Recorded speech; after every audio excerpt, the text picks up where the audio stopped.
ஜெபிப்போம். எங்கள் அன்பின் பரம தகப்பனே, துதிக்கிறோம், சோத்துரிக்கிறோம். உலகம் உண்டாவதற்கு முன்னதாய் நீர் எங்கள் மேல் வைத்த அன்புக்கு நன்றி. அந்த அன்பிலான முதுக்குவான இயேசுவே இந்த பூமியில் இரட்சகராக தந்தரில் இவ்வளவு ரட்சிப்பு இலவசமாக கொடுத்தவரை சோத்துரிக்கிறோம். கிருபினால் எங்களை ரட்சித்து மீட்டெடுத்த நாளிலிருந்து நாள்தோறும் மாறாமல் கிருபிலை தருகிறவரை இன்றைக்கு நாங்கள் நிர்மூலமாகாமல் இருக்கிறது கிருபி அதற்காக சோத்துரிக்கிறோம். ஐயா, எங்களுக்கு திக்கற்றவர்களாக விடாமல் தந்த துணையாளரான பரிசுத்த ஆவியானவராய் தேற்றவர்களுக்கு நன்றி. எழுதி கொடுத்த ஜீவுள்ள வார்த்தைகளுக்காக நன்றி, வாக்குத்தத்தங்களுக்காக நன்றி. அதனுடைய உண்மையிலும் போதுமானவருமாக இருக்கிறவரே, இந்த நாளிலும் நான் தியானிக்கிற வேத வசனத்தை எனக்கும் எங்கள் ஒவ்வொருவருக்கும் ஆசீர்வாதமாக்கி தந்தரல வேண்டும் என்று இயேசு கிறிஸ்து நாமத்தில் தாழ்மையோடு வேண்டி கேட்டுக்கொள்கிறோம் பரமபிதாவே, ஆமென்.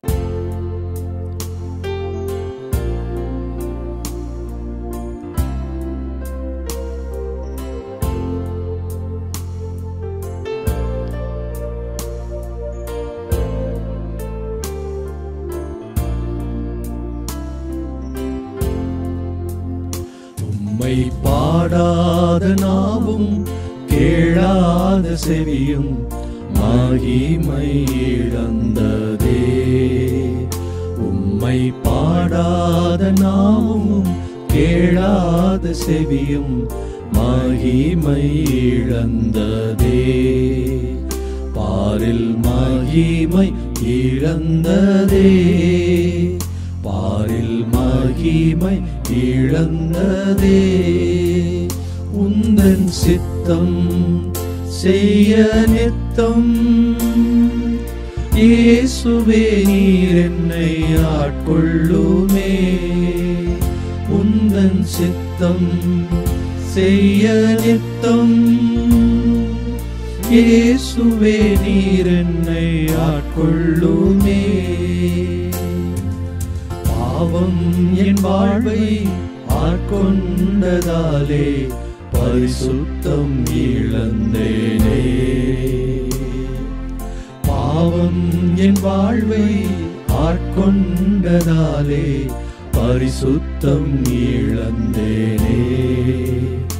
என்னில் பரிசுத்தம் இழந்தேனே, என்னில் பரிசுத்தம் இழந்தேனே. உந்தன் சித்தம் செய்ய நித்தம் இயேசுவே நீர் என்னை ஆட்கொள்ளுமே. உந்தன் சித்தம் செய்ய நித்தம் இயேசுவே நீர் என்னை ஆட்கொள்ளுமே. மண்ணில் உள்ளோரும் விண்ணில் உள்ளோரும் இசைந்து பாடவே. மண்ணில் உள்ளோரும் விண்ணில் உள்ளோரும் இசைந்து பாடவே. உம்மை புகழ்ந்து பாடவே, உம்மை துதித்து பாடவே. உந்தன் சித்தம் செய்ய நித்தம் இயேசுவே நீர் என்னை ஆட்கொள்ளுமே.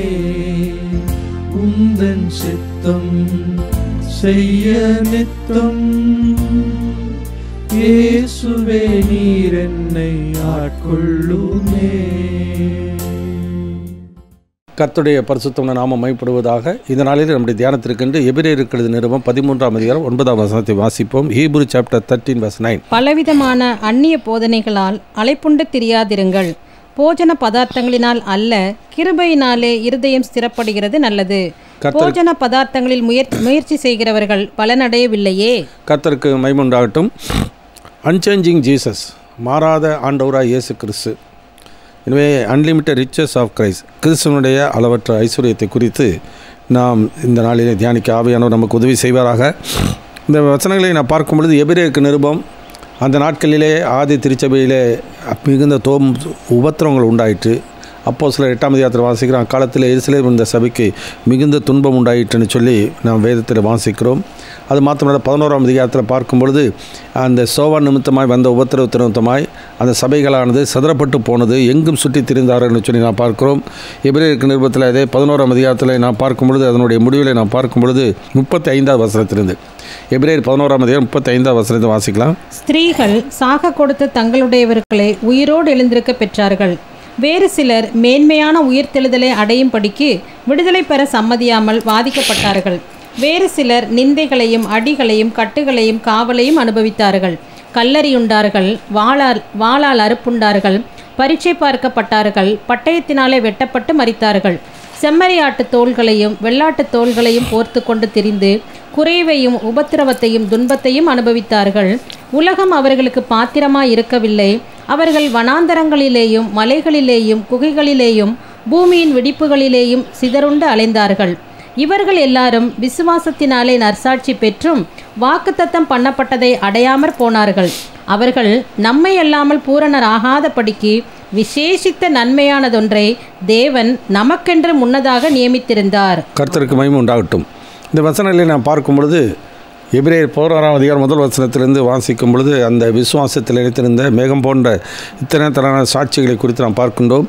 கடைசி அப்போஸ்தலர் நடவடிக்கைகளில் நடந்த சம்பவங்கள், அதன் பின்னராக ரோமர்களாலும் யூதர்களாலும் உண்டான உபத்திரவம், பாடுகள், அவைகளுக்கு மத்தியிலே சிதறப்பட்டு போன மக்கள், அவர்கள் இன்றைக்கு சிதறப்பட்டு பலவிதமான சூழ்நிலையை அவர்கள் சந்திக்க வேண்டிய ஒரு கட்டாயத்தில் அவர் வந்து விட்டார்கள். அதனால் அந்நியர்களும் பரதேசிகளை போல அவர்கள் சுற்றித் திரிகிறார்கள். பேதுரு அதை எழுதும்போது சொல்கிறார், அந்நியரும் பரதேசமாக இருக்கிற நீங்கள் என்று சொல்லி. எனவே இப்படிப்பட்ட சூழ்நிலையில் இந்த கடைசி நாட்களிலே அதே விதமாக தான் சபைகளுக்கு சம்பவிக்க போகிறது. எல்லா சபைகளும் சிதறடிக்கப்படும்.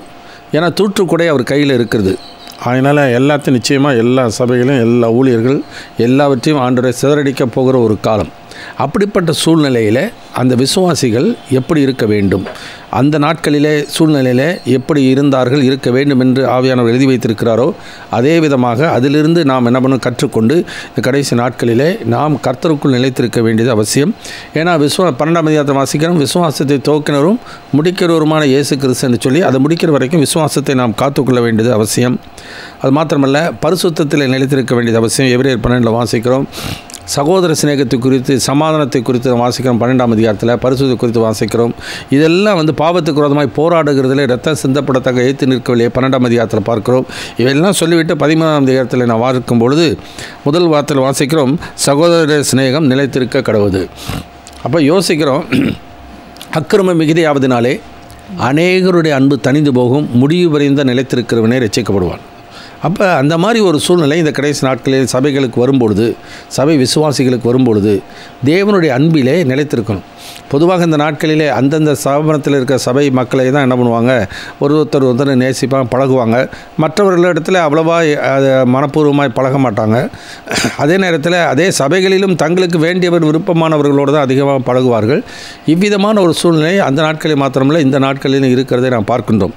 ஏன்னா அந்த நாட்களிலே பவுலை சேர்ந்தவன், அப்போலை சேர்ந்தவன், கேபாவை சேர்ந்தவன் என்று சொல்லிக் கூறுவது போல இந்த நாட்களிலே ஒரே சபைகளிலே அந்த மாதிரி வித்தியாசமான சூழ்நிலையை பார்க்கின்றோம். அந்த வித்தியாசமான சூழ்நிலையிலும் நம்முடைய வாழ்க்கையை மாறாதவர் ஆண்டவராக இயேசு கிறிஸ்து. எனவே இந்த ஒரு சிந்தை நமக்குள்ளே இருக்க வேண்டியது அவசியம். அதனால் சகோதரர் 13 சொல்கிறார், சகோதர நிலைத்திருக்கப்படுவது. ஏன்னா நிலைத்திருக்கக்கூடிய ஒன்று நிலையில்லாத ஒரு சாரியம். சகோதரர் அன்பு நிலைத்திருக்கணும். விசுவாசம், நம்பிக்கை, அன்பு, இது மூன்றும் நிலைத்திருக்கிறது. இது அன்பே பெரியது என்று சொல்லி 1 வாசிக்கிறோம். அதே 13ஆம் அதிகாரத்தில் வாசிக்கிறோம், நிலையான நகரம் நமக்கு இங்கே இல்லை, வரப்போகிறதை நாடி தேடுகிறோம். அப்போ அந்த வரப்போகிறதை நாடி தேடுகிற மக்களாய் நாம் காணப்பட்டால் எந்த சபை ஸ்தாபனமாக இருந்தாலும் சரி, எந்த பெண்ணணியாக இருந்தாலும் சரி, நம்முடைய இலக்கு குறிக்கோள் ஒருபோதும் மாறவே கூடாது. இதுதான் அந்த சாட்சிகளை குறித்து நாம் பார்க்கின்றோம். அப்போ எந்த பின்னணி வரும்போது ஒவ்வொருத்தரும் ஒவ்வொரு விதமான கொள்கையின் பின்னணியிலே வந்திருப்பார்கள். இன்றைக்கு அந்த மாதிரி தான் கொள்கைகளை பார்க்கிறோம், பலவிதமான அந்நிய போதனைகள். இந்த சூழ்நிலையில் நாம் இன்றைக்கு எதில் நிற்கிறோம்? நம்முடைய கொள்கையில் நிற்கிறோமா அல்லது ஆண்டவருடைய அன்பிலே நிற்கிறோமா? நாம் யாரை நம்பி வாழ்கிறோம், யாரை பின்பற்றுகிறோம், யாரை நம்முடைய முன்மாதிரியாக வைத்திருக்கிறோம்? இதை நம்முடைய வாழ்க்கையை சிந்தித்துக் கொள்வதற்காக இன்றைக்கு நாம் தியானிக்க இருக்கிற காரியங்கள் அதுதான். அதனால் அந்நியரை உபசரிக்க மறவாதுங்க. அப்போ சிதறப்பட்டு கிடக்கும்பொழுது யார் வேணால் நம்ம தேடி வர வேண்டிய சூழ்நிலை வரும், அல்லது நாம் வேறு யாராச்சும் போய் சந்திக்க வேண்டிய ஒரு சூழ்நிலை வரும். ஏன்னா அவர்கள் சொந்த, ஒருவேளை அவர்களுக்கு அவர்கள் சொந்த வீட்டிலே இருந்திருந்தாங்கனாக்கா சிதறப்பட்டு வருகிற மக்களை உபசரிக்கக்கூடிய ஒரு பண்பு இருக்க வேண்டியது அவசியம். அடுத்தது 3வது வசனம் கட்டப்பட்டிருக்க வாசலில் கட்டப்பட்டிருக்கிறவர்களோட நீங்களும் கட்டப்பட்டவர்களைப் போல அவர்களை நினைத்து கொள்ளுங்கள். நீங்களும் சரீரத்தோடு இருக்கிறவர்கள் என்று அறிந்து தீங்கு அனுபவிக்கிறவர்களை நினைத்து கொள்ளுங்கள். ஏன்னா அந்த நாட்களிலே சபையில் உபத்திரம் உண்டாச்சு, அநேக சிறைச்சாலையில் போட்டாங்க, அநேக சிங்கங்களுக்கு இரையாக ஒப்பு கொடுத்தார்கள், அநேகரை தீக்கிரையாக்கினார்கள், அவர் மிருக கொழுப்பை தடவி பந்தங்களைப் போல எரிய விட்டார்கள் ரோமர் காலத்தில் நீரோ மன்னன் நாட்களிலே. இதெல்லாம் பார்த்துக்கும்போது ஒரு குடும்பத்தில் சில பேர் சிறையில் இருப்பாங்க, சில பேர் வீட்டில் இருப்பாங்க, சபைகளிலே சில பேர் சிதறப்பட்டு கிடப்பாங்க, சில பேர் வீட்டில் இருக்கலாம். வித்தியாசமான சூழ்நிலைகள் இருக்கிறது. இந்த நாளிலே அந்த சர்வைவல்னு சொல்லுவாங்க. அப்படியாச்சும் வாழ்வதற்கு தேவையானது பணம் தான். பணம் இருக்கிறதுனால பண ஆசை எல்லா தீமைக்கும் வேறாக இருக்குது. அது மாத்திரமல்ல, வாழ்க்கையில் சிதறப்பட்டு போனதுனால அவருடைய பரிசுத்தமான ஒரு வாழ்க்கை, திருமண வாழ்க்கை, விவாகத்தின் காரியங்களிலே அவர்கள் பரிசுத்தத்தை காத்து கொள்ள வேண்டியது அவசியம். ஏன்னா அந்த பிரமாணம் மாறாத ஒரு பிரமாணம் அது. அதனால் அதிலேயே அவர்கள் உறுதியாக இருக்க வேண்டியது அவசியம் என்று சொல்லிவிட்டு என்ன சொல்கிறார், அதனாலே நாம் தைரியம் கொண்டு கர்த்தர் எனக்கு சகாயர், மனிதன் நான் பயப்படேன், மனுஷன் எனக்கு என்ன செய்வார் என்று சொல்லலாமே. ஏன்னா கர்த்தர் வாக்கு பண்ணிட உண்மையில் ஒரு வாக்கு மாறாதவர், எவ்வளவு வேணும் பொய்யுரையாத தேவன். எனவே இந்த கடைசி 7வது வசனம் வாசிக்கிறோம். வாசிக்கலாம் 7வது வசனம். தேவ வசனத்தை உங்களுக்கு போதித்து உங்களை நடத்தினவர்களை நீங்கள் நினைத்து அவர்களுடைய நடக்கையின் முடிவை நன்றாய் சிந்தித்து அவர்களுடைய விசுவாசத்தை பின்பற்றுங்கள். இயேசு கிறிஸ்து நேற்றும் இன்றும் மாறாதவர். எனவே அப்போ மேகம் போன்ற இத்தனை சாட்சிகள் பழைய ஏற்பாட்டிலே கொடுக்கப்பட்டிருக்கிறதை நாம் பார்க்கின்றோம். அதுக்கப்புறம் இவர்களுடைய நாட்களிலே, இந்த நிருபம் எழுதப்பட்ட நாட்களிலே அவர்களை நடத்தினவருடைய முடிவையும் நன்றாக சிந்தித்து பார்த்து அவருடைய விசுவாசத்தை நீங்கள் பின்பற்றுங்கள். ஏன்னா ஒரு காரியத்தினுடைய துவக்கத்தை பார்க்கலாம், முடிவு நல்லது என்று சொல்லி வேதத்தில் நான் வாசிக்கிறோம். எனவே இந்த நாட்களிலே ஏன் அப்படி சூழ்நிலை வரும்பொழுது இவர்கள் எதை பின்பற்ற விரும்புவார்கள் யோசித்து பார்க்கணும். இன்றைக்கு ஒரு ஸ்தாபனம் இன்னொரு ஸ்தாபனத்தினுடைய கொள்கையை மட்டப்படுத்துது, அல்லது தங்களுடைய கொள்கைகள் தான் சரியானது என்று சொல்லி அந்த நாட்களிலே, இயேசு வாழ்ந்த நாட்களிலே பரிசேயர் சதுசேயர் அவர் 7 இவருடைய கொள்கைகளிலே பின்பற்றி கொண்டு இருந்த மக்கள் தான். அதே இந்த காலத்தில் அதிகமான கொள்கைகள், விதவிதமான கொள்கைகள், அந்த விதவிதமான கொள்கைகள் நிமித்தமாய் அதை தான் கடைபிடிக்க வேண்டும் என்று எண்ணி பார்க்குற மக்களும் இருக்கிறாங்க. அதனால் அந்த வசனத்தில் வாசிக்கும்போது உங்களை நடத்தினவர்களுடைய முடிவை நன்றாக சிந்தித்து பார்த்து அவருடைய விசுவாசம், அப்போ விசுவாசம் தோக்குகிறவர் முடிக்கிறவர் அவர். இந்த நாட்களில் நம்முடைய வாழ்க்கை எப்படி இருக்கணும், யாரை பார்த்து இருக்க வேண்டும். ஒருவேளை ஊழியர்களுடைய வாழ்க்கையில் முடிவு தவறாக இருக்கு. நிறைய பார்க்குறோம் இந்த நாட்களிலே. நிறைய ஊழியர்கள் ஆரம்பிக்கும் போது நல்லா ஆரம்பிக்கிறாங்க, நாட்கள் செல்ல என்ன ஆயிரும், அப்படியே உலகத்தோடு ஒத்து போய் விடுகிறார்கள். அதுக்கப்புறம் உலக அறிவை நாடி அவர்கள் பலவிதமான புதிதான கொள்கைகளை புகுத்த ஆரம்பித்து விடுகிறார்கள். அது இந்த நாட்களிலே நடக்கும் என்று சொல்லி முன்னதாகவே ஆவியானவர் எழுதி வைத்து விட்டார். அப்படிப்பட்ட சூழ்நிலையை விசுவாசிகள் என்ன பண்ணுறாங்க, 2 தீமோத்தேயு புத்தகத்தில் 4ஆம் அதிகாரத்தில் முதல் வசனத்தை வாசிக்கலாம். 2 தீமோத்தேயு சாப்டர் 4 verse 1 onwards. நான் தேவனுக்கு முன்பாகவும் உயிரோடு இருக்கிறவர்களையும் மரித்தவர்களையும் நியாயம் தீர்க்கப் போகிற கர்த்தராகிய இயேசு கிறிஸ்துவுக்கு முன்பாகவும் அவருடைய பிரசன்னமாகுதலையும் அவருடைய ராஜ்யத்தையும் சாட்சியாக வைத்து கட்டளையிடுகிறதாவது, சமயம் வாய்த்தாலும் வாய்க்காவிட்டாலும் ஜாக்கிரதையாய் திருவசனத்தை பிரசங்கம் பண்ணு, எல்லா நீடிய சாந்தத்தோடும் உபதேசத்தோடும் கண்டனம் பண்ணி கடிந்து கொண்டு புத்தி சொல்லு. ஏனென்றால் அவர்கள் ஆரோக்கியமான உபதேசத்தை பொறுக்க மனதில்லாமல் செவித்தின உள்ளவர்களாகி தங்கள் சுய இச்சைகளுக்கேற்ற போதகர்களை தங்களுக்கு திரளாக சேர்த்து கொண்டு சத்தியத்துக்கு செவியை விலக்கி கட்டுக்கதைகளுக்கு சாய்ந்து போகும் காலம் வரும். நீயோ எல்லாவற்றிலும் மனத்தெளிவுள்ளவனாயிரு, தீங்கு அனுபவி, சுவிசேஷகனுடைய வேலையை செய், உன் ஊழியத்தை நிறைவேற்று. கர்த்தருக்கு மகிமை உண்டாகட்டும். எனவே அப்படிப்பட்ட ஒரு சூழ்நிலையில் தான் ஒரு ஊழியக்காரன் எப்படி இருக்க வேண்டும் என்பதற்கு அங்கே பவுல் என்கிற பக்தன் சொல்லுகின்ற, தன்னுடைய சீஷனுக்கு சொல்லுகின்ற, தீமோத்தேயுக்கு சொல்கிற வார்த்தைகளை இந்த நாட்களிலே நாம் மனதில் வைத்துக்கொள்ள வேண்டியது அவசியம். ஏன்னாக்கா பலவிதமான அந்நிய போதனைகளினாலே அலைப்புண்டு தெரியாதிருங்கள், போஜன பதார்த்தங்களினால் அல்ல கிருபையினாலே இருதயம் சிறப்படுகிறது நல்லது. இவர்கள் எபிரேய பின்னணியிலிருந்து வந்தவர்கள். எபிரேய பின்னணியில் பலவிதமான சடங்கு சம்பிரதாயங்களை அந்த நாட்களிலே முக்கியத்துவப்படுத்தினது போல இந்த நாட்களிலும் பலவிதமான சம்பிரதாயங்களை புகுத்துகிறதை இந்த நாட்களிலே சபைகளிலே நாம் பார்க்க முடியும். அதனால் அன்ப்ராஃபிட்டபிள் ரிச்சுவல்ஸ், ஆதாயமற்ற சடங்காச்சாரங்கள். 2வது யூஸ்ஃபுல் ரிசோர்ஸஸ், பயனுள்ள ஆதாரங்கள். அப்போ அன்ப்ராஃபிட்டபிள் ரிச்சுவல்ஸ்ன்னு சொல்லும்போது வாசிக்கும்போது ஸ்ட்ரேஞ்ச் டீச்சிங்ஸ், அதாவது வித்தியாசமான புதுமையான போதனைகள் தான் இந்த நாட்களிலே அதிகமாக வருகிறது. ஏன் புதுமையான போதனைகள் வருவதற்கு காரணம் என்ன? 1 தீமோத்தேயு புத்தகம் 4ஆம் அதிகாரம் முதல் 2 வசனத்தை வாசிக்கலாம். 1 தீமோத்தேயு சாப்டர் 4:1-2. ஆகிலும் ஆவியானவர் வெளிப்படையாய் சொல்லுகிறபடி பிற்காலங்களிலே மனசாட்சியில் சூடுண்ட பொய்யருடைய மாயத்தினாலே சிலர் வஞ்சிக்கிற ஆவிகளுக்கும் பிசாசுகளின் உபதேசங்களுக்கும் செவி கொடுத்து விசுவாசத்தை விட்டு விலகி போவார்கள். விவாகம் பண்ணாதிருக்கவும் விசுவாசிகளும் சத்தியத்தை அறிந்தவர்களும் ஸ்தோத்திரத்தோடு அனுபவிக்கும்படி தேவன் படைத்த போஜன பதார்த்தங்களை விலக்கவும் வேண்டுமென்று அந்த பொய்யர் கட்டளையிடுவார்கள். அந்த பொய்யர் கட்டளையிடுவார்கள் என்று சொல்லி அவர்கள் பொய்யர் என்று சொல்லி எங்கள் பவுல் பக்தன் தெளிவாக சொல்வதை நான் பார்க்கிறோம். ஸ்ட்ரேஞ்ச் டீச்சிங்ஸ், அதில் 3 காரணங்கள் வாசிக்கிறோம். முதலாவது இன்ஸ்பைரேஷனல், அகத்தூண்டுதல் நிமித்தமாய். 2வது காரியம் வாசிக்கும்போது அறிவு சார்ந்தது, இன்டலெக்சுவல். அசுத்த வஞ்சிக்கிற ஆவிகளுக்கு செவி கொடுப்பாங்களா. அடுத்தது அந்த வஞ்சிக்கிற ஆவிகளுடைய அந்த தூண்டுதலினாலே பிரசங்கம் பண்ணுகிற பிரசங்கமார்களுடைய போதனைகளை நம்புகிற மக்கள் இருக்கிறாங்க, பொய்யை விசுவாசிக்கிற மக்கள் இருக்கிறாங்க. 3வது இன்ஸ்டிடியூஷனல், நிறுவனத்தை சார்ந்த ஒரு கொள்கைகளை இன்றைக்கி பின்பற்றுகிறவர்களாக இருக்கிறார்கள். அது அதிகமாக இந்த நாட்களில் நான் பார்க்குறோம். இன்றைக்கி ஒரு சபை மக்கள் இன்னொரு சபை மக்களை ஏற்றுக்க மாட்டாங்க. அவங்க அதுவும் பாசர்கள் என்ன பண்ணுவாங்கனாக்கா, அந்த சபை மக்களை தங்களுடைய கட்டுப்பாட்டுக்குள்ளே வைத்துக்கொள்ள விரும்புவார்கள். ஸ்தாபனத்தை விட்டு இன்னொரு இடத்துக்கு போயிட்டாங்கனாக்கா அவங்களால் ஏற்றுக்கொள்ள முடியாது. அப்படியே வெளியூருக்கு போனாலும் அவங்க ஸ்தாபனம் எங்கே இருக்கோ அங்கே தான் போய் அவர்கள் பங்கு பெற அவர்கள் விரும்புவார்கள். ஆனால் இந்த மாதிரி ஒரு நிலைமையை கடைசி நாட்களிலே ஆண்டவர் அனுமதிக்கவே மாட்டார்.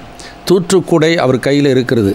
அதனால் அவர் என்ன பண்ணுவார், நிலத்தில் இருக்கிற எல்லா கோதுமை எல்லாம் ஆண்டவர் என்ன பண்ணுவார், களைகள் எல்லாமே இருக்கும், அதான் விட்டு விடுன்னு சொல்லி ஆண்டவர் 2வது ஓமையில் மத்தேயு 11ஆம் அதிகாரத்தில் 2வது ஓமையில் சொல்லிவிட்டார். அதனால் விட்டுவிடு, கடைசி நாட்களிலே கோதுமை களஞ்சியத்தில் சேர்ப்பார், பதறி அவியாத அக்கினியை சுட்டரிப்பார் என்று சொல்லி நான் பார்க்கிறோம். எனவே அந்த மாதிரி ஒரு சூழ்நிலை வரும்பொழுது விசுவாசிகள் தங்களுடைய பாரம்பரிய பழக்கத்தை நம்பிக்கொண்டு வந்த மக்களாக இருந்தாலும் சரி, அல்லது இன்றைக்கு நம்முடைய வாழ்க்கையில் வேறு மாற்றான உபதேசமாக இருந்தாலும் சரி, எது அவருடைய ஆன்மீக வாழ்க்கைக்கு பிரயோஜனம் உள்ளது என்பதை சிந்தித்து பார்த்து கொள்ளுதல் நல்லது. அப்போ இன்ஸ்பிரேஷனல். இப்போ உதாரணமாக மத்தேயு 16ஆம் அதிகாரத்தில் பேதுருவை குறித்து நாம் பார்க்கிறோம். ஆண்டவர் தன்னுடைய சீசரை பார்த்து, நீங்கள் என்னை யார் என்று சொல்கிறீர்கள், மற்ற மக்கள் என்ன சொல்கிறாங்கன்னு கேட்குறாங்க. அதில் வாசிக்கலாம் 16ஆம் அதிகாரத்தில் 14வது வசனத்தை வாசிக்கலாம். Matthew chapter 6:14 onwards.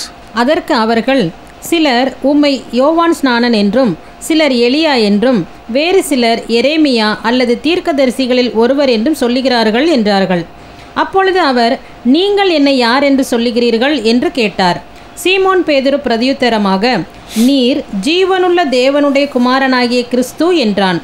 யோனாவின் குமாரனாகிய சீமோனே, நீ பாக்கியவான், மாம்சமும் இரத்தமும் இதை உனக்கு வெளிப்படுத்தவில்லை, பரலோகத்தில் இருக்கிற என் பிதா இதை உனக்கு வெளிப்படுத்தினார். இது இன்ஸ்பிரேஷனல். பரலோகத்திற்கு பிதா அவர் அகத்தூண்டுதலிலே அது வெளிப்படுத்தின ஒரு காரியம். ஏனென்றால் அவர் சிந்தித்தது தேவனுக்கேற்றவரை சிந்தித்தார். மற்ற தீர்க்கதரிசிகளை போல இவர் அல்ல, இவர் அதிலும் மேன்மையானவர் என்ற ஒரு எண்ணம் அவருக்கு இருந்தது. அந்த எண்ணத்தோடு கூட சிந்தித்தார். அதே பேதுரு 16ஆம் அதிகாரத்தில் 22வது வசனத்தை வாசிக்கலாம். Matthew chapter 16:22 onwards. அப்பொழுது பேதுரு அவரை தனியே அழைத்து கொண்டு போய், ஆண்டவரே, இது உமக்கு நேரிடக்கூடாதே, இது உமக்கு சம்பவிப்பதில்லை என்று அவரை கடிந்து கொள்ள தொடங்கினான். அவரோ திரும்பி பேதுருவை பார்த்து, எனக்கு பின்னாக போ சாத்தானே, நீ எனக்கு இடரலாயிருக்கிறாய், தேவனுக்கு ஏற்றவைகளை சிந்தியாமல் மனுஷருக்கு ஏற்றவைகளை சிந்திக்கிறாய் என்றார். இந்த காரியத்தை இந்த கடைசி நாட்களில் நாம் சிந்தித்துக் கொள்ளுதல் அவசியம். ஏன்னாக்கா எவ்வளவு அப்போஸ்தலனாக இருந்தாலும், எவ்வளவு பிரசித்தமான ஸ்தாபனமாக இருந்தாலும், ஸ்தாபன தலைவர்களாக இருந்தாலும், எந்த கொள்கையில் இருந்தாலும் தேவனுக்கு ஏற்றவைகளை சிந்தித்தால் தான் ஆவியானவருடைய தூண்டுதல், அகத்தூண்டுதல் இருக்கும். எவர்கள் தேவனுடைய ஆவியினால் நடத்தப்படுகிறாரோ தேவனுடைய புத்திரர். அநேகர் என்ன பண்ணுறாங்க, நம்ம ஆவியின் அபிஷேகம் பெற்றாச்சு அப்படின்ட்டு ஆவிக்குரிய சபைகளிலே இன்றைக்கி வித்தியாசமான கொள்கைகளும் போதனைகளும் சடங்குகளும் சம்பிரதாயங்களும் இருக்கிறது. இவர்கள் அதை ஏற்றுக்கொள்ள மாட்டார்கள், அவர்கள் இதை ஒத்துக்கொள்ள மாட்டார்கள். இது அவர்களுக்கு அந்நியமாக தோன்றும். அதனால தான் பலவிதமான அந்நிய போதனைகளினாலே அழைப்புண்டு தெரியாதிருங்கள். அவர்கள் அந்நியராக தான் பார்க்குறாங்க, அந்நிய உபதேசமாக தான் பார்க்குறாங்க ஒழிய எது சத்தியம் என்பதை தெரிந்து கொள்வதற்கு அவளுக்கு விருப்பம் இல்லை. எபேசியருக்கு நிருபம் 4ஆம் அதிகாரம் 14வது வசனத்தை வாசிக்கிறேன். Ephesian chapter 4:14 onwards. நாம் இனி குழந்தைகளாயிராமல் மனுஷருடைய சூதும் வஞ்சிக்கிறதற்கு ஏதுவான தந்திரமும் உள்ள போதகமாகிய பலவித காற்றினாலே அலைகளைப் போல அடிபட்டு அலைகிறவர்களாயிராமல் அன்புடன் சத்தியத்தை கைக்கொண்டு தலையாகிய கிறிஸ்துவுக்குள் எல்லாவற்றிலேயும் நாம் வளருகிறவர்களாய் இருக்கும்படியாக அப்படி செய்தார். எப்படி செய்தார்? அவர் சிலரை அப்போஸ்தலராகவும், சிலரை தீர்க்கதரிசிகளாகவும், சிலரை சுவிசேஷராகவும், சிலரை மேய்ப்பராகவும் போதகராகவும் ஏற்படுத்தினார். ஏன் சிலரை ஏற்படுத்தினார்னா, அவர்களை கொண்டு தான் தேவன் தம்முடைய சத்திய வேதத்தை நமக்கு எழுதி கொடுத்திருக்கிறார். எனவே வேத வாக்கியங்கள் எல்லாம் தேவ ஆவினால் ஏவப்பட்டு எழுதப்பட்டிருக்கிறது. ஆனால் இந்த நாட்களிலே அறிவு சார்ந்து போகிறபடியினாலே, ஏன்னா அறிவு விருத்தி அந்த கடைசி நாட்களிலே அறிவு ஜாஸ்தியாகிறதுனால என்ன பண்ண ஆரம்பிச்சிடுறாங்க, வேதத்தை நம்புறதில்ல. அவர்களுடைய அகத்தூண்டுதல், அது அகத்தூண்டுதலும் ஒன்று உண்டு. அது இல்லாமல் அறிவு சார்ந்து போகிற நிலையை அந்த நாட்களில் இருந்தது போல இந்த நாட்களில் இருக்கிறதை நாம் பார்க்கிறோம். கொலோசியர் 2ஆம் அதிகாரம் 8வது வசனத்தை வாசிக்கிறோம். லௌகீக ஞானத்தினாலும் மாயமான தந்திரத்தினாலும் ஒருவனுங்களை கொள்ளை கொண்டு போகாதபடிக்கு எச்சரிக்கையாக இருங்கள். மனுஷனுடைய பாரம்பரிய நியாயத்தையும் உலக வழிபாடுகளையும் பற்றினது இல்லாமல் கிறிஸ்துவை பற்றினது அல்ல. எனவே அறிவு சார்ந்து நீ பைபிளை விட்டுட்டு பைபிளில் இல்லாத ஏதோ வெளிப்படையில் வருகிற அறிவு சார்ந்த காரியங்களை முன்னிறுத்தி அதை அடிப்படையாக வைத்து வேதத்துக்கு விளக்கம் கொடுக்கிற மக்களை இந்த நாட்களிலும் பார்க்கிறோம். அந்த நாட்களிலும் என் வேதத்தின் மகத்துவங்களை அவர்களுக்கு எழுதி கொடுத்தேன், அவர்களோ அதை அந்நிய காரியமாக எண்ணினார்கள். இந்த விதமாக தான் என்ன பண்ணுறாங்க, அந்நிய காரியங்களிலே அவர்கள் என்ன பண்ணுறாங்க, ஜனங்களை விசுவாசிகளை வழிவிலகி செய்ய போகிறார். அது அவர்களுக்கே தெரியறதில்லை. மனக்கண்கள் குருடாக்கப்பட்ட நிலைமை. லவோதிக்கேயா சபையில் காண்கிறேன் என்று சொல்லியும் குருடராக இருக்கிறது அறியாமல் என்று சொல்கிறார். இயேசு வாழ்ந்த நாட்களில் பரிசேயர் சைசர்களை பார்த்து, குருடருக்கு வழிகாட்டுகிற குருடர்களே, தாங்களும் போக மாட்டார்கள், போகிறவர்கள் விட மாட்டார்கள், வேத பாருகிற பரிசேயரே உங்களுக்கு ஐயோ என்று சொல்லக்கூடிய அதே நிலைமை தான் இந்த நாட்களிலே நாம் பார்க்கிறோம். அவ்விதமாக நடக்கும் இந்த கடைசி நாட்களிலே எது நம்முடைய ஆன்மாவுக்கு பிரயோஜனம் உள்ளது? என்னுடைய விசுவாசத்தை துவக்கினவர் யார்? என் விசுவாசத்தை முடிக்கப் போகிறது யார்? இடையிலே நான் எப்படி என் விசுவாசத்தை காத்துக்கொள்ள முடியும்?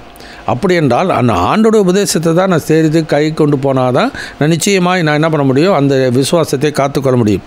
ஆனால் இன்ஸ்பிரேஷனல் அகத்தூண்டுதல் மூலமாக வழி விலகிற உண்டு. அறிவு சார்ந்து இன்டலெக்சுவல் அறிவு சார்ந்து போகிறதுனால அவர் உண்டு. இன்ஸ்டிடியூஷனல் நிறுவனம் சார்ந்த ஒரு போதனைகளினாலே அவர்கள் வழி விலகி போகிற மக்களை இந்த நாட்களிலே நான் பார்க்க முடியும். அப்படி 2 தீமோத்தேயுவில் எச்சரிப்பாக சொல்லிவிட்டார். தங்களுக்கு சுய இச்சைகளுக்கு ஏற்ற போதகர்களை, அதாவது இந்த சினிமாவில் அரசியலெல்லாம் ஹீரோ வொர்ஷிப்னு சொல்லுவாங்க. அந்த விதமாக என்ன பண்ணுறாங்க, தங்களுக்கு ஒரு ஊழியக்காரர் அவர் சொல்கிறது பிடிச்சிருச்சுனாக்கா அவர் என்ன சொன்னாலும் நம்பிக்கிட்டு போகிறாங்களே ஒழிய ஆண்டவர் என்ன சொல்லுகிறார் என்பதை ஒருவதும் சிந்தித்து பார்க்கவில்லை. ஆனால் ஆதி அப்போஸ்தலர் நாட்களிலே அப்போஸ்தலர் 17ஆம் அதிகாரம் 11வது வசனத்தை இப்படி வாசிக்கிறோம். Acts chapter 17:11. அந்த பட்டணத்தார் மனோவாஞ்சையாய் வசனத்தை ஏற்றுக்கொண்டு காரியங்கள் இப்படி இருக்கிறதா என்று தினந்தோறும் வேத வாக்கியங்களை ஆராய்ந்து பார்த்ததினால் தெசலோனிக்கேயில் உள்ளவர்களை பார்க்கிலும் நற்குணசாலிகளாய் இருந்தார்கள். எனவே இன்றைக்கு வேதத்தில் அப்படி இருக்கா அப்படின்னு சொல்லி யாரும் பார்க்கறதில்ல, வேதத்தோடு ஒப்பிட்டு பார்க்கறதில்ல. அதிகமான தவறான கொள்கைகளை பார்த்தீங்கன்னாக்கா ஒரே ஒரு ஃப்ரேஸ், ஒரே ஒரு வார்த்தை தான் வரும். அதற்கு ஜோடு இருக்கவே இருக்காது. அதாவது அது ஒத்துப்போகக்கூடிய வசனங்கள் இருக்கவே இருக்காது. ஒரே ஒரு வசனம் தான் இருக்கும். அந்த ஒரு வசனத்தை எடுத்துக்கொண்டு என்ன பண்ணுவாங்க, ஒரு பெரிய கொள்கையே வந்துடும், பெரிய ஸ்தாபனமே உண்டாயிரும். இதோ உன் தாய் இதோ உன் மகன் என்று சொன்னோன்னே அதை எடுத்து இதோ உன் தாய்னாக்கா உங்களுக்கே தாய் அவர் தான் அப்படின்னு சொல்லி என்ன பண்ணிடுவாங்க. அது கொள்கை 100கணக்கான கோடி மக்கள் அதை நம்புகிறவர்களும் பின்பற்றுகிற மக்களை இந்த நாட்களில் நான் பார்க்க. அதே விதமாக தான் திருமணம் பண்ணாமல் இருந்தால் பரிசுத்தம், திருமணம் பண்ணிவிட்டால் அசுத்தம், பாவம் கரையப்பட்டு விடுகிறோம் என்று சொல்லுகிற போதனைகள் இன்றைக்கு இருக்கிறதே. ஆனால் அந்த திருமணத்தை ஏற்படுத்தினது யார்? விவாகம் யாவருக்குள்ளும் கனம் உள்ளது என்று சொல்லி ஆண்டவர் சொல்லியிருக்கும்போது அது கனவீனமானது என்று சொல்லக்கூடிய எண்ணம் எப்படி வந்தது? இது சரீர முயற்சி அற்ப பிரயோஜனமானது என்று சொல்லி வேதத்தில் வாசிக்கிறோம். விவாகம் பண்ணாதிருக்கவும் அந்த பொய்யர் கட்டளையிடுவார் என்று சொல்லி அந்த 1:4 நான் வாசித்தோம். எனவே இதெல்லாம் இன்டலெக்சுவல் மாத்திரமல்ல, இட் இஸ் இன்ஸ்டிடியூஷனல். ஒவ்வொரு ஸ்தாபனமும் ஒவ்வொரு நிறுவனமும் தங்களுக்கென்று ஒரு கொள்கையை உண்டு பண்ணி கொண்டு அதை முக்கியத்துவப்படுத்துகிறார்கள். ஆனால் அந்த ஸ்தாபனத்தில் இருக்க தலைவர்கள் திருமணம் பண்ணுறதில்ல, ஆனால் அந்த ஸ்தாபனத்தில் இருக்க மக்களுக்கு திருமணம் செய்து வைக்கிறார்கள். அப்போ அவர்கள் அதை குறித்து சிந்திக்கிறது இல்லை. ஏன்னா இதெல்லாம் நிலைச்சிருக்க போகுதில்லை. இந்த மாதிரி கொள்கையெல்லாம் ஒன்றுவோ நிலைத்திருக்காது. கர்த்தருடைய வசனம் மட்டும்தான் நிலைச்சிருக்கும். அதுதான் நமக்கு ஆண்டவர் சுவிசேஷமாக எழுதி கொடுத்துருக்கிறார். அவர் நேற்றும் என்றும் என்றும் மாறாதவர். அதுபோல் ஆண்டோடைய வார்த்தையும் மாறாததாக இருக்குது. 2 கொரிந்தியர் புத்தகத்தில் 1ஆம் அதிகாரம் 18, 19, 20 வசனம் வாசிக்கலாம். 2 கொரிந்தியர் சாப்டர் 1 verse 18, 19, 20. நாங்கள் உங்களுக்கு சொன்ன வார்த்தை ஆம் அல்ல என்று இருக்கவில்லை. அதற்கு உண்மையுள்ள தேவனே சாட்சி. என்னாலும் சில்வானுவினாலும் தீமோத்தேயுவினாலும் உங்களுக்குள்ளே பிரசங்கிக்கப்பட்ட தேவகுமாரனாகிய இயேசு கிறிஸ்துவும் ஆம் என்றும் அல்ல என்றும் இராமல் ஆம் என்றே இருக்கிறார். எங்களால் தேவனுக்கு மகிமை உண்டாகும்படி தேவனுடைய வாக்குத்தத்தங்கள் எல்லாம் இயேசு கிறிஸ்துவுக்குள் ஆம் என்றும் அவருக்குள் ஆமேன் என்றும் இருக்கிறதே. எனவே இயேசு கிறிஸ்துவுக்குள் எல்லா வாக்குத்தத்தங்களும் ஆம் என்றும் ஆமேன் என்று இருக்கிறது என்று ஆவியானவர் எழுதி வைத்திருக்கிறார் என்றால் நாம் கிறிஸ்துவுக்குள் இருந்தாலே போதும். பவுல் அதான் சொல்கிறார் பிலிப்பியரில், நாம் கிறிஸ்துவுக்குள் இருக்கிறவன் என்று காணப்படும்படிக்கு கிறிஸ்துவுக்குள் நாம் நிலைத்திருந்தால் போதும். அவர் நமக்கு என்ன வாக்குத்தத்தம் ஒவ்வொருத்தரும் வச்சிருக்கிறாரோ அதெல்லாம் ஆம் என்று ஆமேன் என்று தான் இருக்கிறது. எல்லாவற்றையும் அதான் அந்த காலத்தில் நேர்த்தியாக செய்வார். அதை விட்டுட்டு என்ன பண்ணுறாங்க, ஒவ்வொரு மாதத்திலும் ஒவ்வொரு வருஷத்துலையும் ஒரு வாக்குத்தத்தம், ஒவ்வொரு சபைகளுக்கும் ஒவ்வொரு வாக்குத்தத்தம். அது போன வருஷம் சொன்ன வாக்குத்தத்தம் போன வருஷத்தோடு போயிடும், போன மாதம் சொன்னது போன மாதத்தோடு போயிடும், இந்த மாதம் அது திரும்ப அது பயன்படாதா? இதெல்லாம் யோசிக்கிறதில்ல யாருமே. இதெல்லாம் அந்நிய போதனைகள். கிறிஸ்துவுக்குள் இருக்கணும், கிறிஸ்துவுக்குள் நிலைத்திருக்கணும். நீங்கள் என்னிலும் என் வார்த்தைகளும் உங்களை நிலைத்திருந்தால் நீங்கள் கேட்டுக்கொள்ளப்படுவது எதுவோ அது உங்களுக்கு அருளப்படும். அப்படிப்பட்ட உபத்திரமான ஒரு நாட்களிலே ஆண்டவரை நோக்கி நாம் கூப்பிடும் பொழுது ஆண்டவருடைய கிருபைகளை நாம் பெற்றுக்கொண்டு வாழ்வதற்கு கிறிஸ்துவுக்குள் நிலைத்திருக்கணும். அப்படி சித்தத்தினுடைய எதை கேட்டால் நமக்கு செவி கொடுப்பார். இதெல்லாம் இந்த ஸ்தாபனங்களில் இருக்கிற மக்கள் புதுசாக ஒரு காரியத்தை சொல்லி இந்த உலகத்தில் இருக்க உலகத்துக்கு ஒத்த வேஷம், அது எதுனாக்கா உலகத்து ஒத்த வேஷம் தெரியாமல் தேவனுடைய நன்மை பிரியமும் பரிபூர்ணமான சித்தம் என்னதென்று பகுத்தறியத்தக்கதாக உங்கள் மனம் புதிதாகிறதுனாலே மறுரூபமாகுங்கள் என்று சொல்லி வாசிக்கிறோம். எனவே என்ன பண்ணுறாங்க, உலகத்தில் ஒரு பொருள் மார்க்கெட்டில் வெளியிட்டாங்கனாக்கா அது 1 வருஷம் 2 வருஷம் 3 வருஷம் ஆனோன்னு என்ன பண்ணுவாங்க, அதை விட அடுத்த அதை விட வேறொரு பொருள் கொண்டாடுவாங்க. இது இம்ப்ரூவ்டு, அதை விட இது பெட்டரு அப்படின்னு சொல்லுவாங்க. இது 4-5 வருஷம் கழிச்சதுக்கப்புறம் அதை விட இது இன்னும் பெட்டரு அப்படின்வாங்க. இது எந்த ஒரு பொருளாக இருந்தாலும் ஜனங்களை கவர்ச்சிப்பதற்காக அவர்கள் செய்கிற ஒரு காரியம். இதெல்லாம் சூழ்நிலைகள் மாற மாற அவர்களுடைய உலக அறிவு, அவர்கள் நாலேஜ் அதிகமாக இவர்கள் புதுசாக செஞ்சிகிட்டே இருப்பாங்க. இந்த விதமாக கர்த்தர் மாறாதவராக இயேசு மாறுகிறவரும் அல்ல, அவருடைய உபதேசமும் மாறுகிறதில்ல, கர்த்தருடைய வசனமும் என்றென்றைக்கு நிலைத்திருக்கிறது. அதனால் முதல் காரியம் அன்ப்ராஃபிட்டபிள். அப்போ எது நம்முடைய வாழ்க்கையில் பயனுள்ளதாக இருக்கும், எது பயனற்றது என்பதை சிந்தித்து பார்த்து கொள்ளுதல் அவசியம். அதில் கிறிஸ்துவுக்குள் இருந்தால்தான் கிறிஸ்துவனுடைய ஐஸ்வர்யம் நமக்கு உண்டு, அந்த சுதந்திரம் நமக்கு உண்டு. அவருக்குள் எல்லா விதமான ஒவ்வொரு விசுவாசிகளுக்கும் வைக்கப்பட்டிருக்கிற வாக்குத்தத்தங்கள் ஆமென்றும் ஆமென் என்றும் இருக்கிறது என்பதை நாம் நினைத்து பழைய ஏற்பாட்டில் 11ஆம் அதிகாரத்தில் வாசிக்கிறோம். ஆபேலை குறித்து வாசிக்கிறோம், காயின் ஆபேலை குறித்து பார்க்குறோம், ஏனோக்கை குறித்து வாசிக்கிறோம், நோவாவை குறித்து பார்க்குறோம். அவங்களுக்கெல்லாம் ஆண்டவர் சொன்ன காரியத்தில் அவங்க கர்த்தருக்குள் தான் நிலைச்சிருந்தாங்க, சபையில் அவங்களுக்கெல்லாம் கர்த்தருக்குள் விசுவாசித்தால் கர்த்தருக்கு பிரியமாக நடந்தார்கள். ஆபிரகாம் அதே மாதிரி தான். இந்த மாதிரி மேகம் போன்ற இத்தரத்தரலான சாட்சிகளை குறித்து நாம் பார்க்குறோம். அப்போ இன்றைக்கு என்னுடைய வாழ்க்கையிலே நாம் எதில் நிலைச்சிருக்கிறோம், யாரில் நிலைச்சிருக்கிறோம், அது ரொம்ப முக்கியம். ஸோ இன்றைக்கு ஸ்ட்ரேஞ்ச் டீச்சிங், பலவிதமான அந்நிய போதனைகள். எனவே இந்த உபத்திரம் உண்டாகிற இந்த நாட்களிலே அந்நியர்கள் யாராவது ஒருவேளை சிதறப்பட்டு போன அந்நியர்கள் நம்மை தேடி வந்தார்கள் என்றால், அந்த 13:1 சொல்கிறார், சகோதர சிநேகம் நிலைத்திருக்க கடவுது, அந்நியரை உபசரிக்க மறவாதிருங்கள், சிலர் அறியாமல் தேவதூதரையும் உபசரித்தது உண்டு. அதனால் அப்படிப்பட்ட ஒரு சூழ்நிலை வரும்பொழுது நாம் எப்படி நடக்கணும்? ஏன்னாக்கா அக்கிரமம் மீதியாகும் பொழுது அநேகருடைய அன்பு தணிந்து போகும். கடைசி முடிவரையும் அந்த அன்பிலே நாம் நிலைத்திருக்க வேண்டியது அவசியம். 2வது காரியம் வாசிக்கும் போது யூஸ்ஃபுல் ரிசோர்ஸஸ், அதாவது பயனுள்ள ஒரு ஆதாரங்கள். உங்கள் அந்த 8வது 9வது வசனத்தை 7வது வசனத்தை வாசிக்கலாம். தேவ வசனத்தை உங்களுக்கு போதித்து உங்கள் நடத்தினவர்களை நீங்கள் நினைத்து அவருடைய நடக்கையின் முடிவை நன்றாய் சிந்தித்து அவருடைய விசுவாசத்தை பின்பற்றுங்கள். அந்த கடைசி வரைக்கும் அந்த விசுவாசத்தில் யார் வேத வசன அடிப்படையில் இருக்கிறாங்களோ அவர்களை முன்மாதிரியாக வச்சுட்டு நம்ம போகலாம். தப்பு இதே தான் பவுல் பிலிப்பியர் 3ஆம் அதிகாரத்தில் சொல்லும் பொழுது 17வது வசனத்தில் வாசிக்கும் பொழுது, நீங்கள் என்னோடு கூட பின்பற்றுகிறவர்களாகி நாங்கள் உங்களுக்கு வழிகாட்டுகிறபடி நடக்கிறவர்களை மாதிரியாக நோக்குங்கள். அநேகர் வேறு விதமாய் நடக்கிறார்கள், அவர்கள் கிறிஸ்துவின் சிலுவைக்கு பகைஞர் என்று உங்களுக்கு அநேகந்தரன் சொன்னேன், இப்பொழுதும் கண்ணீரோடு கூட சொல்கிறேன். அவருடைய முடிவு அழிவு, அவர்கள் தேவன் வயிறு, அவருடைய மகிமை, அவருடைய லட்சையை அவர்கள் பூமிக்கு அடுத்தவரை சிந்திக்கிறார்கள்.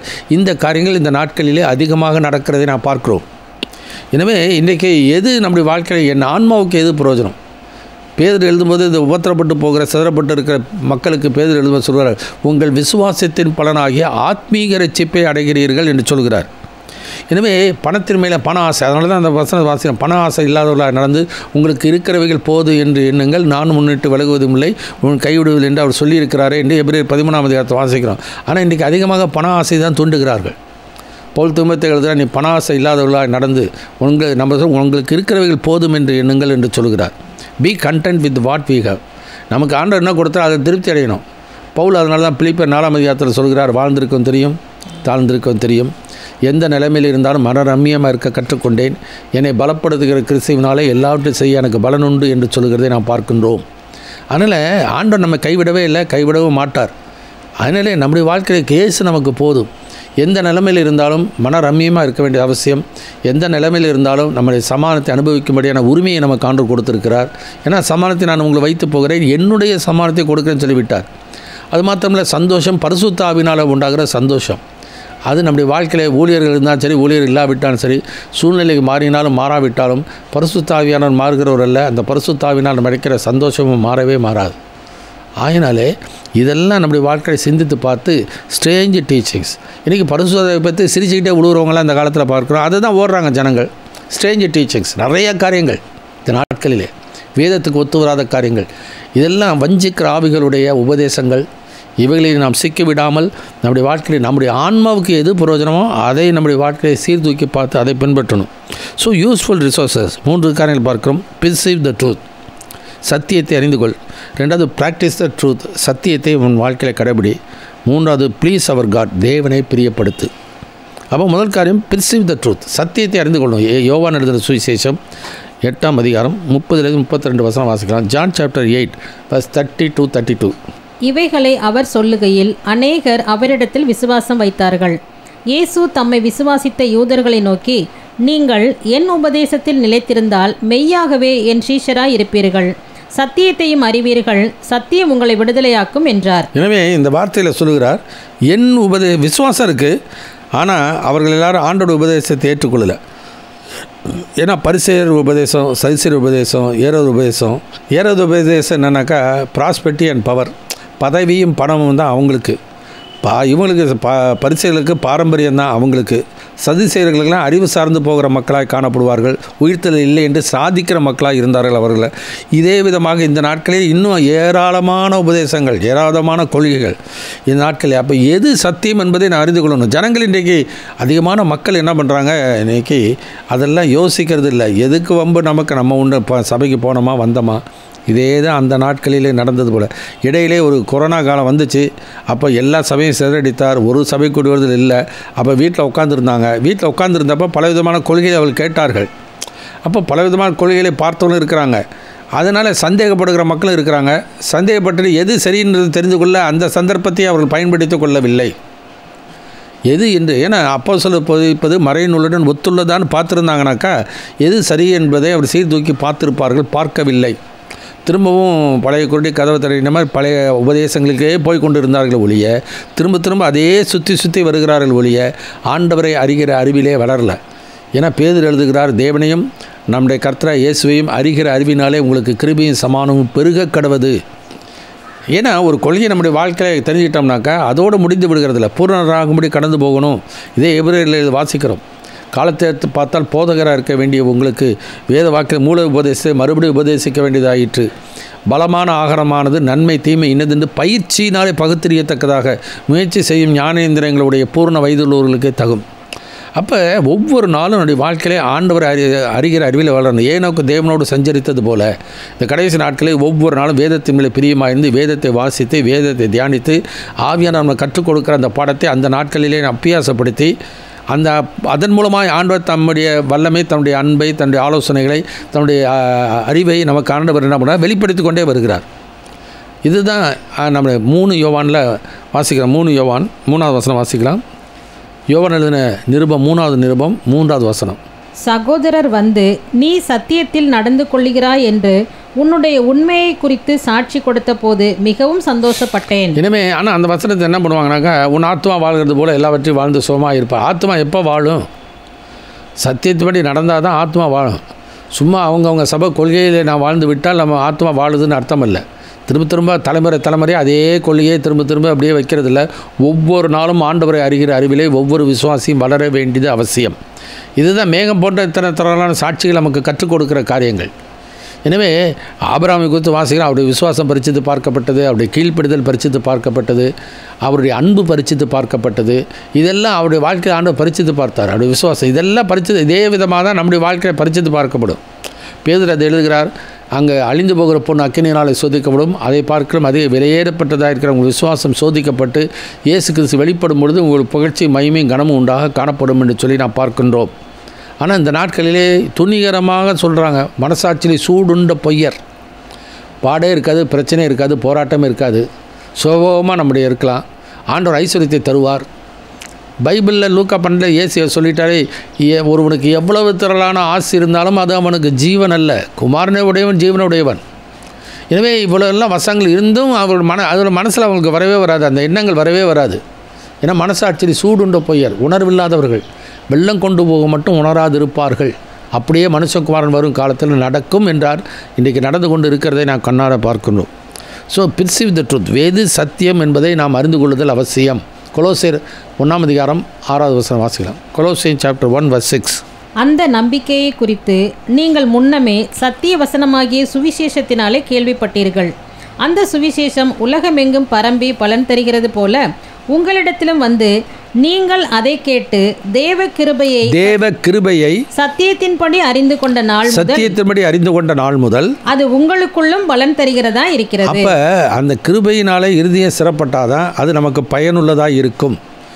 சடங்கு சம்பிரதாயங்களை செய்கிறதுனாலையோ மனிதர்களுடைய சபைகளுடைய போதனைகளை சடங்கு அவங்களுடைய சட்டத்திட்டங்களை கை கொள்வதனாலேயோ நமக்கு அது ஆன்மாவுக்கு பலன் செய்யாது. சரீர முயற்சி அற்ப புரோஜனம் தான். அதனால் பழைய ஏற்பாட்டில் அதான் எபிரேயரில் வாசிக்கும்போது 9ஆம் அதிகாரத்தில் வாசிங்க, 9ஆம் வசனம் வாசிங்க. அந்த கூடாரம் இக்காலத்திற்கு உதவுகிற ஒப்பனையாக இருக்கிறது. அதற்கேற்றபடியே செலுத்தப்பட்டு வருகிற காணிக்கைகளும் பலிகளும் ஆராதனை செய்கிறவனுடைய மனசாட்சியை பூரணப்படுத்த கூடாதவைகளாம். இவைகள் சீர்திருத்தல் உண்டாகும் காலம் வரைக்கும் நடந்தேறும்படி கட்டளையிடப்பட்ட போஜன பானங்களும் பலவித ஸ்நானங்களும் சரீரத்திற்கேற்ற சடங்குகளுமே அல்லாமல் வேறல்ல. இதெல்லாம் சரீரத்துக்கு அடுத்த சடங்கு ஒழிய ஆன்மாவுக்கு எந்த விதத்தில் அது பயனுள்ளதாக இருக்காது. இப்போ தசமபாகம் கொடுத்துட்டாக்கா ஆண்டவர் ஆசீர்வதித்து உயர்த்துவார்னு சொல்கிறதா உடனே சொல்கிறாங்க. புதிய ஏற்பாட்டில் இருக்குங்க, மற்ற 23 வாசிங்க, புதிய ஏற்பாட்டில் இருக்குது. புதிய ஏற்பாடு என்றால் புதிய ஏற்பாடுடைய முடிவு எங்கனாக்கா கல்வாரியில் தான் அது முடியுது. அதே மற்ற 23 அந்த வார்த்தையை ஆண்டவர் சொல்கிறார். ஆனால் 26ஆம் அதிகாரத்தில் சொல்லும்பொழுது என்ன சொல்கிறார்? இது என் இரத்தத்தினாலாகிய புதிய உடன்படிக்கை என்று சொல்கிறார். அப்போ புதிய உடன்படிக்கை இயேசு கல்வாரியை பாடுபட்டு மரித்ததுக்கப்புறம் தான் புதிய உடன்படிக்கை வருகிறது. அப்படி என்றால் பழைய உடன்படிக்கை என்ற போதனையில் புதிய ஏற்பாட்டு மக்களுக்கு ஏன் இது அவர்கள் முக்கியத்துவப்படுத்துகிறார்கள்? அதை ஆசை வார்த்தை கட்டி மோசம் போக்குற மக்கள் இது அந்த நாட்களில் இருந்தது போல் இந்த நாட்களில் இருக்கிறது. அதனால தான் பண ஆசை எல்லா தீமைக்கும் வேறாக இருக்கிறது. சிலர் அதை இச்சித்து விசுவாசத்தை விட்டு வலிவி போகிறார்கள். தீமோத்தேயு பாச நீயோ தேவனுடைய மனுஷனை விட்டு விலகி ஓடு என்று சொல்கிறார். ஆனால் be content with what you go. எந்த நிலைமையில் இருந்தாலும் மனரம்யமாக இருக்க கற்றுக்கொள்ளணும். ஏன்னா சூழ்நிலைகள் மாறுகிறதுக்கு ஏற்ப ஆண்டோடைய சமாதானம் மாறாது. சூழ்நிலைகள் மாறுகிறதுக்கு ஏற்ப பரிசுத்தாவுடைய சந்தோஷம் மாறாது. எந்த நிலைமையிலும் ஆண்டவர் நம்மோடு கூட இருக்கிறார். சகல நாட்கள் நம்மோடு கூட இருக்கிறார். நான் மட்டும் விலகுதல் கைவிடுன்னு சொல்லியிருக்கிறார். எனவே ஆண்டவர் நமக்கு என்ன கொடுத்துருக்கிறாரோ அதில் திருப்தியாக இருக்க வேண்டியது அவசியம். இந்த நிலைமை தான் அந்த நிருபக்காரர் அந்த இடத்துல எழுதுகிறதை நாம் பார்க்கிறோம். ஸோ எது சத்தியம் என்பதை நாம் அறிந்து கொள்ளணும். அது வேத வசனத்தின்படி அறிந்து கொள்ளுதல் அவசியம். 119ஆம் சங்கீதம் முதல் 2 வசனத்தை வாசிக்கிறோம். கர்த்தருடைய வேதத்தின்படி நடக்கிற உத்தம மார்க்கத்தார் பாக்கியவான்கள், அவரை சாட்சியை கை கொண்டு அவரை முழு இறுதியத்தோடு கூட தேடுகிறவர்கள் பாக்கியவான்கள். அப்போ தேடும்போது தான் கண்டடைய முடியும். யாரும் ஜனங்கள் அதிகமான மக்கள் வேதத்தை தியானிக்கிறது இல்லை. வேதத்தை அவர்கள் ஆண்டோட சமூகத்தை உட்கார்ந்து அதை தியானித்து அந்த சத்தியத்தை அறிந்து கொள்வதில் விருப்பமற்றவர்களாக இருக்கிறார்கள். இன்னும் சடங்காச்சரமாய் போய் வருகிற மக்களாக தான் இருக்கிறாங்க. அன்றைக்கு இஸ்ரவேல் ஜனங்கள் இருந்தது போல. என் வேதத்தின் மகத்துவங்களை அவர்கள் எழுதி கொடுத்தேன், அவர்களோ அது அந்நிய காரியமாக எண்ணுகிறார்கள். மாடு தன் எஜமானனையும் கழுதை தன் ஆண்டவனையும் முன்னணியம் அறியும், என் ஜனமோ அறியாமலும் உணராமலும் இருக்கிறார்கள். இன்னும் சொல்கிறார், என் ஜனங்கள் அறிவில்லாமையினாலே சங்காரமாகிறார்கள், அவர்கள் அறிவை வெறுத்தார்கள் என்று சொல்லி தீர்க்கதரிசிகளை கொண்டு ஆண்டவர் அந்த இஸ்ரவேல் ஜனங்களுக்கு எழுதின காரியங்கள் எல்லாம் இன்றைக்கு என்ன பண்ணுறாங்க? அந்த எச்சரிப்பெல்லாம் விட்டுடுறாங்க. எதிர்காலத்தில் அந்த இஸ்ரவேல் ஜனங்கள் மனம் திரும்பி வந்தால் என்ன செய்வாரோ அந்த வாக்குத்தத்தத்தை இன்றைக்கு சபையில் எடுத்து சொல்கிறார்கள். ஆனால் நாங்கள் தான் மனவாட்டி சபைன்னு மட்டும் சொல்லிக்கிறாங்க. ஆனால் அவர்களுக்கு சொல்லுகிறத எதுக்கு இவங்க வாக்குத்தத்தமாக சொல்கிறாங்கன்னு யோசிக்கிறது இல்லை. கேட்குற மக்களும் யோசிக்கிறது இல்லை. எனவே கிறிஸ்துவுக்குள் இருந்தால் போதும். கிறிஸ்துவுக்குள் சகல வாக்குத்தத்தங்களும் ஆமென்றும் இருக்கிறது. எனவே அந்த கிறிஸ்து தான் நமக்கு குரு. யோவான் 10ஆம் அதிகாரத்தில் இயேசு சொல்கிறார், நானே நல்ல மேய்ப்பன் தன் ஆடுகளுக்காக ஜீவனை கொடுக்குறான் சொல்லிட்டு நான் சொல்கிறார், என் ஆடுகள் என் சத்தத்துக்கு செவி கொடுக்கின்றன, அவைகள் எனக்கு பின் செல்லுகின்றன, நான் அவைகளுக்கு நித்திய ஜீவனை கொடுக்கிறேன், அவைகள் ஒரு காலம் கெட்டுப்போவதில்லை. அவர்கள் வாசிக்கலாம். யோவான் 10ஆம் அதிகாரம் 3வது வசனத்தை வாசிங்க. வாசலை காக்கிறவன் அவனுக்கு திறக்கிறான், ஆடுகளும் அவன் சத்தத்துக்கு செவி கொடுக்கிறது. அவன் தன்னுடைய ஆடுகளை பேர் சொல்லி கூப்பிட்டு அவைகளை வெளியே நடத்தி கொண்டு போகிறான். அவன் தன்னுடைய ஆடுகளை வெளியே விட்ட பின்பு அவைகளுக்கு முன்பாக நடந்து போகிறான். ஆடுகள் அவன் சத்தத்தை அறிந்திருக்கிறபடி ஆண்டவருடைய சத்தத்தை அறிந்திருக்கிறபடினாலே, ஆண்டவருடைய சத்தியத்தை அறிந்திருக்கிறபடினாலே அவனுக்கு பின் செல்லுகிறது. இயேசுவுக்கு பின் செல்கிறது. அந்நியருடைய சத்தத்தை அறியாதபடியினால் அவைகள் அந்நியனுக்கு பின் செல்லாமல் அவனை விட்டு ஓடிப்போம் என்றார். இன்றைக்கி எங்கே அந்த மக்கள் அந்த மாதிரி போகிறாங்க? இன்றைக்கி அநேகர் வேறு விதமாய் நடக்கிறார்கள். கிறிஸ்துவின் சிலுவைக்கு பயங்கர என்று சொல்லி கண்ணீரோடு கூட சொல்கிறார். இன்றைக்கும் சிலுவையின் பாடு மரணம் எதற்காக? பாவிகளை ரட்சிக்க கிறிஸ்து உலகத்துக்கு வந்தார் வழியே வியாதிகளை போக்குவதற்காக இயேசு கல்வாரியில் பாடுபடல. அதுக்காக இயேசு வந்து பாடுபட்டு மறிக்கணும்னு தேவையில்லை, மனிதனாக வர வேண்டிய அவசியம் இல்லை. மனிதனாக வந்தது பாவிகளை ரட்சிக்க கிறிஸ்து இயேசுவின் இரத்தத்தினாலே நாம் மீட்டெடுக்கப்பட்டார். நமக்கும் தேவனுக்கும் மத்தியஸ்தராக இருக்க, நமக்கு வருகிற சோதனையில் அவரும் சோதிக்கப்பட்டு பாடுபட்டபடினாலே சோதிக்கப்பட்டு உதவி செய்வதற்கு.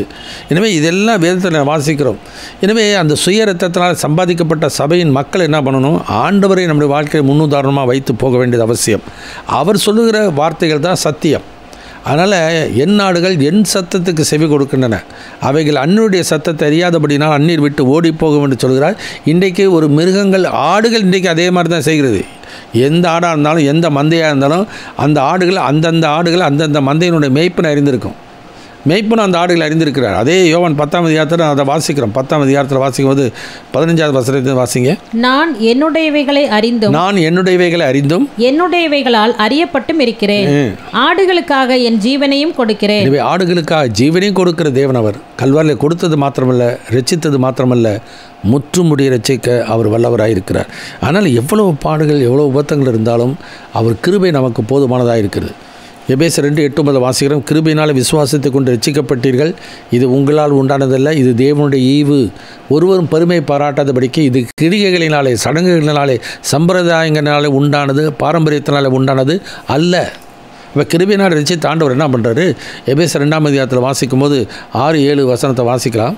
Ephesian chapter 2:6 and 7. கிறிஸ்து இயேசுவுக்குள் அவர் நம்மிடத்தில் வைத்த தயவினாலே தம்முடைய கிருபையின் மகா மேன்மையான ஐஸ்வர்யத்தை வருங்காலங்களில் விளங்கச் செய்வதற்காக கிறிஸ்து இயேசுவுக்குள் நம்மை அவரோட கூட எழுப்பி உன்னதங்களிலே அவரோட கூட உட்காரவும் செய்தார். இது நல்ல வாசிங்க. அது பாஸ்ட் டென்ஸ்னு சொல்லுவாங்க.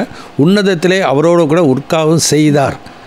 இன்றைக்கி எந்த ஊழியராக இருந்தாலும், எந்த விசுவாசிகளாக இருந்தாலும், எந்த கொள்கை உள்ள மகன் உண்மையாலே ஒருவர் ரட்சிக்கப்பட்டிருந்தால் ஆண்டவர் அவரை உன்னதங்களிலே அவரோடு உட்கார வைத்திருக்கிறார். ஆனால் என்ன பண்ணுறாங்க? அதை விட்டுட்டு இன்றைக்கி மக்கள்கிட்ட என்ன பண்ணுறாங்க? இன்னும் ஆண்டவர் உயர்த்துவார், இன்னும் உயர்த்துவார், கீழாகாமல் மேலாவாய் என்று சொல்லி ஒரு போலியான ஒரு வாக்குத்தத்தங்களை கொடுத்து ஜனங்களை உற்சாகப்படுத்தி அவர்களை ஆசை வைக்க பண ஆசை மேலே அவர்களை தூண்டி விட்டு அதை நம்ம தருவார் என்று சொல்லி அது கிடைக்காதனால ஏங்கி தவிக்கிற மக்களை தான் அதிகமாக பார்க்கின்றோம். அதனால் விசுவாச துரோகம் முந்தி நேரிடும் என்று சொன்னபடியே இந்த நாட்களில் நடந்து கொண்டு இருக்குது.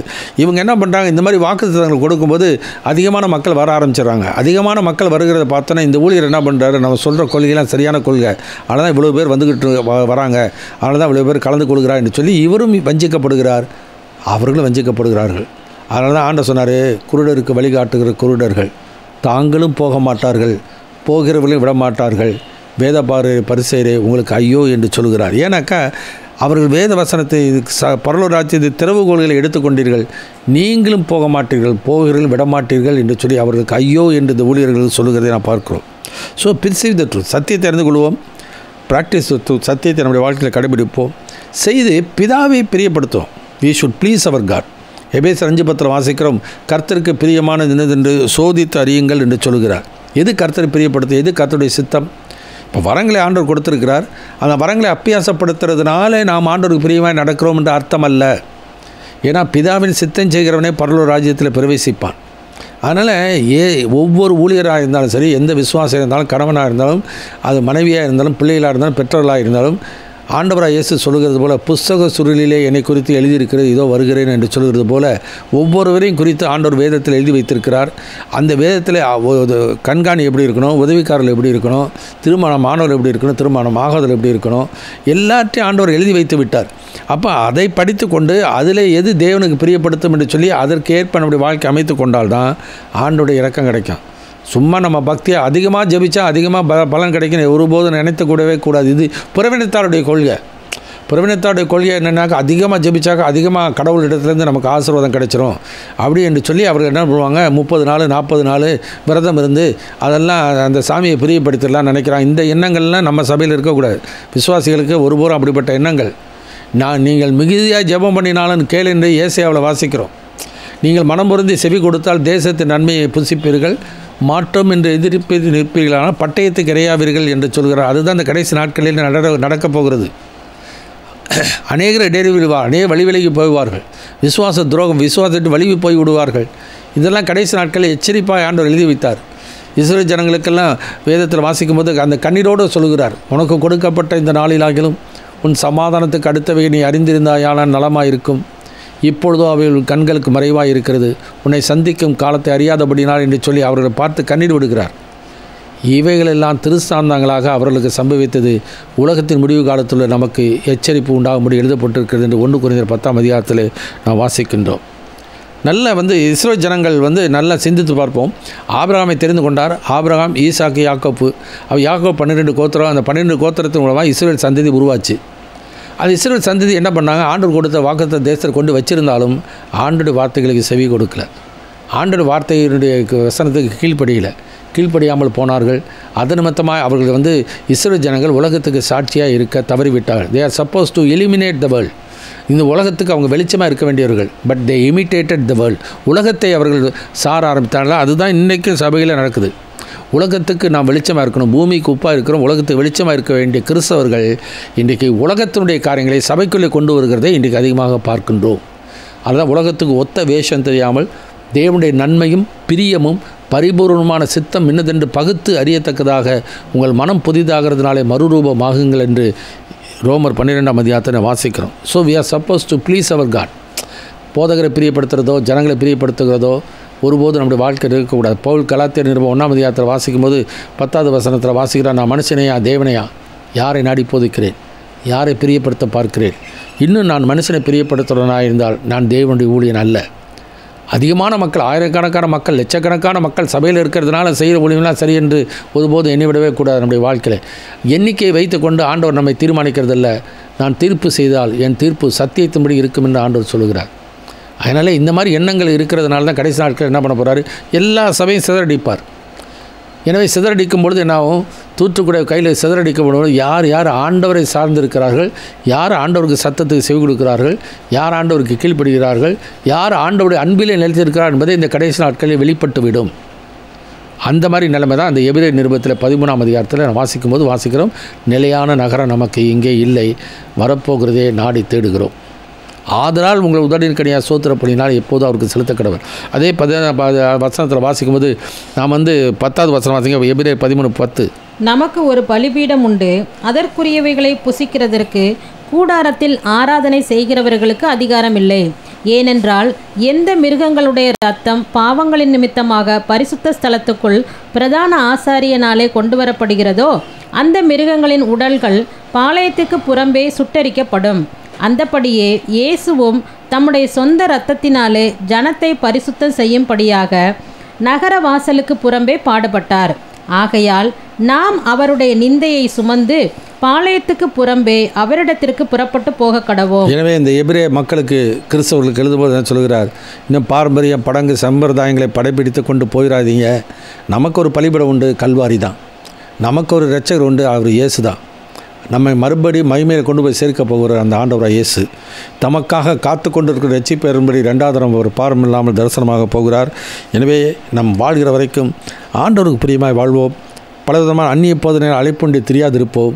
விசுவாசத்தில் நிலைத்திருக்க கர்த்தர் உதவி செய்வாராக. நாம் ஜெபிப்போம். எங்கள் அன்பின் பரம தகப்பனே, துதிக்கிறமையா ஸ்தோத்திரிக்கிறோம். இந்த நாளிலும் நான் தியானித்த வேத பகுதிகளுக்காக நன்றி செலுத்துகிறோம்.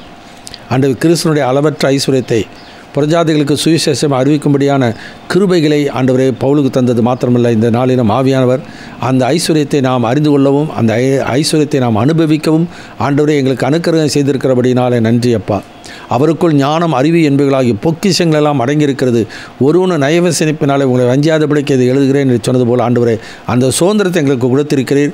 அந்த சுதந்திரத்தில் நாங்கள் எல்லாவற்றையும் பெற்று அனுபவித்து விசுவாசத்தை காத்துக்கொண்டு பரிசுத்தத்தை நிலைத்திருந்து உமக்கு சித்தமானது செய்து ஒரு வருகைக்கு எப்போதும் ஆயத்தமுள்ள புத்தியுள்ள கனிகளாய் காணப்பட ஆண்டவரை உதவி செய்யுங்க. பலவிதமான அந்நிய காற்றை அழைப்புண்டு தெரியாதபடிக்கு அமைதல் உள்ளவர்களாய் ஆண்டவருக்குள் நிலைத்திருந்து வாழ உதவி செய்யும். உம்மை விட்டு விலகாத இதயத்தை எங்களுக்கு தாங்க. இயேசுவின் நாமத்தில் வேண்டி கேட்டுக்கொள்கிறோம் பரமபிதாவே, ஆமென். என் ஆத்துமாவே கர்த்தரை ஸ்தோத்திரி, என் முழு உள்ளமே ஒரு பரிசுத்தமுள்ள நாமத்தை ஸ்தோத்திரி. என் ஆத்துமாவே கர்த்தரை ஸ்தோத்திரி, அவர் செய்த சகல உபகாரங்களை மறவாதே, ஆமென்.